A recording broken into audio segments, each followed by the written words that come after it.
Back at the start of 2020, I began working on a single piece of album artwork. A simple design. A kind of knight, or at least remains of a knight, kneeling at the base of a mountain. I quickly realised that this artwork felt like it would work as a series of linked art pieces.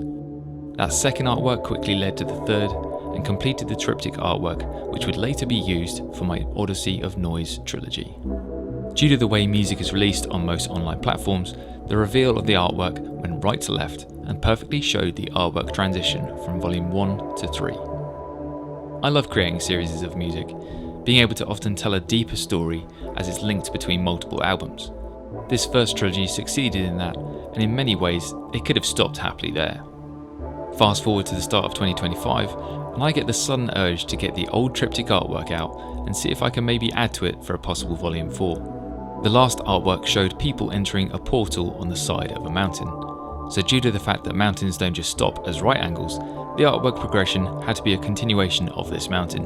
First step was to simply mirror the artwork and then remove the bulk of the features, giving at least a start on the rock colour and general shading that I would need. In my head I knew that if all this started out well, I would be aiming at trying to create another trilogy of artworks. Similar to George Lucas and his repeated themes in Star Wars. It's like poetry, sort of they rhyme. Every stanza kind of rhymes with the last one. I wanted to repeat the themes of the first trilogy, a way to convey that maybe we've been here before. Cycles and destiny being key themes in my Odyssey series. So with the Knight being the first album's centre point, this fourth album I wanted something similar. And quickly I realised it needed to be a very dead looking, huge knight. Almost fused into the mountain and ancient in nature.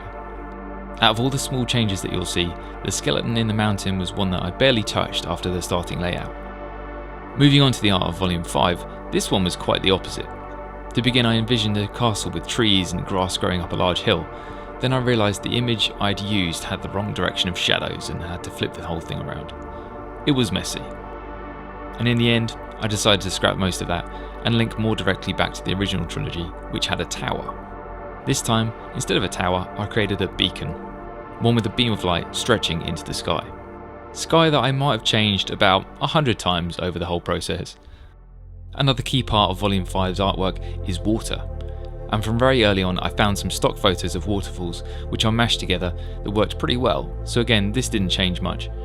What did change was the colour of the water. In my first trilogy, I had the water as an orangey yellow and sometimes even red, and for these albums it worked as it needed to. For this new trilogy, I flipped between this same orangey yellow red water and an exaggerated blue, ultimately sticking with the blue for a few reasons. The main being that the artwork for Volume 6, which only in the last stages of development I decided would look great if it had a clear water with a nice reflection of the mountain above. It had icebergs and all sorts of things for a long time. However, icebergs don't really make much sense with some of the other references in my Odyssey series. The biggest of these core reference points being the Doom series. A lot of the track names and even names of the series itself harken back to a lot of classic Doom levels. The general red haze of the artwork also being influenced by the hellish Mars terrain from Doom. Much like with Volume 3, Volume 6 leads us towards another cave, this time smaller and further up the mountain ahead, with a fiery trail that leads to an abandoned city below.